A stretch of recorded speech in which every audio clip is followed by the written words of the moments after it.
Excella Education Study in USA assured scholarship. Contact 9881 ప్రతిపక్షాలు విషం చెమ్మటానికి దుమ్మెత్తిపోయడానికి తప్ప ప్రజలకి మంచి చేస్తుంటే కనీసం అప్రిషియేట్ చేయకపోయినా మనసులో అయినా హ్యాపీగా ఫీల్ అవ్వాలి.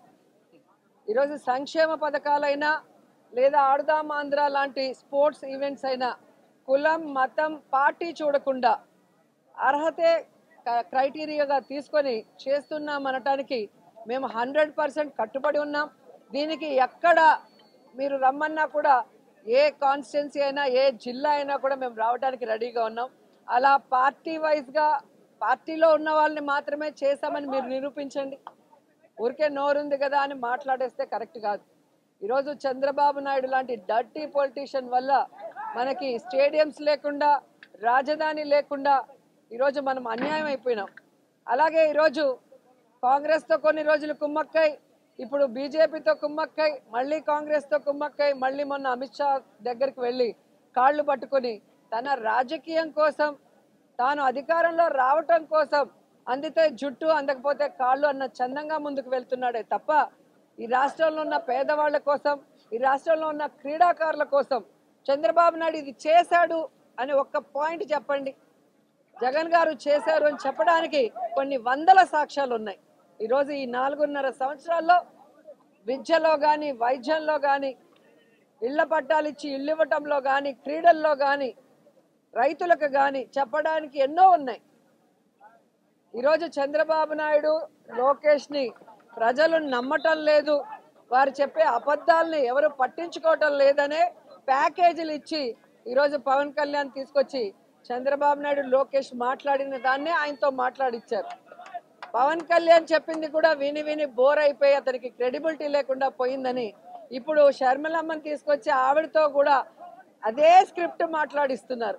ఏ స్క్రిప్ట్ అయితే ఆంధ్రజ్యోతి ఈనాడు రాసిచ్చిందో చంద్రబాబు నాయుడికి, అదే స్క్రిప్ట్ ఈరోజు 1వ కృష్ణుడు, 2వ కృష్ణుడు, 3వ కృష్ణుడు, 4వ కృష్ణుడు అని ఒక్కొక్కరుగా వచ్చి మాట్లాడటమే తప్ప ఈ మాట్లాడే వాళ్ళందరూ కూడా నాన్ లోకల్ పొలిటీషియన్స్. హైదరాబాద్లో కూర్చొని వాళ్ళకి పని పాట లేనప్పుడు టైం పాస్కి ఆంధ్రప్రదేశ్కి వచ్చి మాట్లాడే మాటలు ఇవని ఈ రాష్ట్రంలో ఉన్న ప్రజలందరూ కూడా గమనించారు. కాబట్టే వారి మాటల్ని ఎవరు కూడా పట్టించుకునే పరిస్థితి లేదు.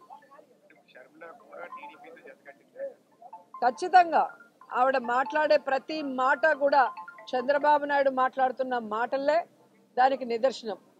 అండ్ ఈరోజు మీరు చూస్తే షర్మిల గారికి తెలంగాణ బిడ్డని, తెలంగాణ ప్రజల కోసం జీవితాంతం సర్వీస్ చేస్తానని వైఎస్ఆర్ తెలంగాణ పార్టీ పెట్టినావిడ ఈరోజు ఆ పార్టీని గాలికి వదిలేసి ఆంధ్రప్రదేశ్కి వచ్చి ఇక్కడ జగనన్నను తిట్టాల్సిన అవసరం ఏమొచ్చిందో ఒకసారి మీ అందరూ కూడా ఆలోచించాలి. రెండోది, రాజశేఖర్ రెడ్డి గారు బ్రతికున్నంత కాలం వైఎస్ఆర్ గారిని అవినీతి పరుడని, దోపిడీదారిని మాట్లాడిన చంద్రబాబు నాయుడు ఇంటికి వెళ్ళి బొకే ఇచ్చి కొడుకు ఎంగేజ్మెంట్కి పిలవాల్సిన అవసరం ఏముందని అడుగుతున్నాను. అలాగే వైఎస్ఆర్ పంచలూడ తీసుకొడతానన్న పవన్ కళ్యాణ్ ఇంటికి వెళ్ళి మిలాఖత్ చేసుకొని ఆయన ఎందుకు పిలవాల్సి వచ్చిందో చెప్పాల్సిన అవసరం ఉంది. అలాగే రేవంత్ రెడ్డి గారిని అయితే ఇదే షర్మిలమ్మ మాట్లాడింది, కాంగ్రెస్లో ఏముంది, ఒక దొంగ ఉన్నాడు రేవంత్ అనే దొంగ అనింది. మరి దొంగ అన్న వ్యక్తిని ముఖ్యమంత్రి అవడానికి అర్హత లేదు, రేవంత్ ముఖ్యమంత్రిని కానికుండా నేను చూస్తానని శపథం చేసిన ఆవిడ ఈ రోజు ఎందుకు వెంటనే రేవంత్ ఇంటికి వెళ్లాల్సిన అవసరం ఏమొచ్చిందో అడగండి. తెలుగుదేశం పార్టీ కోవట్టన్న రేవంత్తో ఇన్ని మిలాఖతులు చేసి ఈరోజు జగన్ గారి మీద విషం చిమ్ముతుంటే షర్మిలమ్మని ఏమనాలో ఒకసారి మీ అందరూ కూడా ఆలోచించాలి. ఇదంతా గూడు పుటాని జగనన్న మీద విషం చిమ్ముతూ జగనన్న ఓట్లని డివైడ్ చేసి జగనన్నని ఓడించి చంద్రబాబు నాయుడిని సీట్లో కూర్చోబెట్టాలన్న తపన తప్ప ఈ బ్యాచ్కి, ఈ రాష్ట్రానికి అభివృద్ధి చేయాలని, ఈ రాష్ట్ర ప్రజలకి మంచి చేయాలన్న ఆలోచన ఎవరికీ లేదు. ఈరోజు షర్మిల గారి పరిస్థితి ఎలా అయిందంటే వినేవాడు వెర్రోడైతే చెప్పేవాళ్ళు షర్మిలమ్మ అన్నట్టుగా ఉంది. ఆఖరికి నగిరికి కూడా వచ్చి మాట్లాడెళ్ళింది. ఇదే విధంగా తెలంగాణలో నియోజకవర్గానికి వెళ్ళటం, అక్కడున్న ఎమ్మెల్యేలను మంత్రులు తిట్టేసి రావటం గతంలో చేసింది. ఏమైంది? పార్టీ గాలికి వదిలేసి అక్కడ రేవంత్ ఒకటి ఇస్తే ఇక్కడ వచ్చి పడింది. మళ్ళీ ఇక్కడ ఒక్కొక్క కాన్స్టిట్యున్సీకి వెళ్ళి ఇలాగే పిచ్చి వాగుడు వాగుతుంది. ఈరోజు రాజశేఖర్ రెడ్డి గారి బిడ్డ అని చెప్పుకుంటే తప్ప నీకు గుర్తింపు కూడా లేదు. రాజశేఖర్ రెడ్డి గారి బిడ్డ ఎలా ఉండాలి?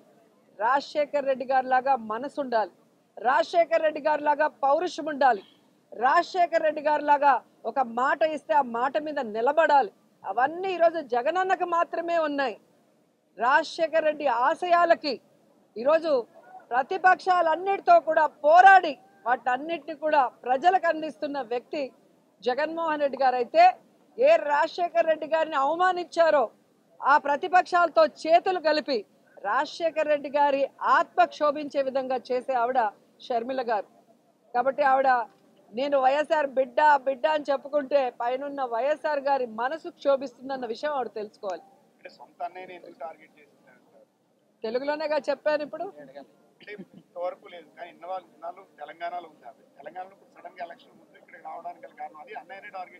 అదే కదా ఇప్పుడు చెప్పింది తెలుగే కదా, మీకు తెలుగు అర్థం కాదా?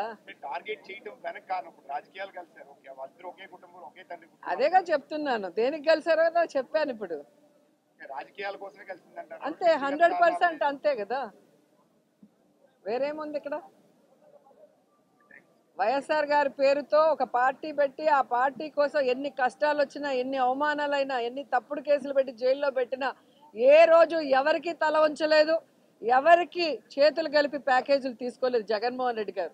కానీ వైఎస్ఆర్ తెలంగాణ పార్టీ అని పెట్టి దాన్ని గాలికి వదిలేసి ఏ వైఎస్ఆర్ గారిని చనిపోయిన తర్వాత ఎఫ్ఐఆర్లో పెట్టారో, ఏ వైఎస్ఆర్ గారు అభిమానించి ఈ రాష్ట్రాన్ని ముక్కలు చెక్కలు చేసి అన్యాయం చేశారో, ఏ వైఎస్ఆర్ కుటుంబాన్ని చీల్చి ఈరోజు వేడుక చూస్తున్నారో ఆ కాంగ్రెస్లోకి వెళ్ళి ఈరోజు ఆవిడ మాట్లాడుతుంటే జగన్ గారి గురించి ఇంకా ఇంతకన్నా సాక్ష్యం ఏముంది? ఆవిడ కేవలం రాజకీయం చేయటానికే ఆంధ్రప్రదేశ్కి వచ్చింది తప్ప నిజంగా ఆంధ్రప్రదేశ్ మీద ప్రేమ ఉంటే గతంలోనే ఇక్కడ పార్టీ పెట్టుకొని ఇక్కడే తిరుగుండొచ్చు కదా. Thank you.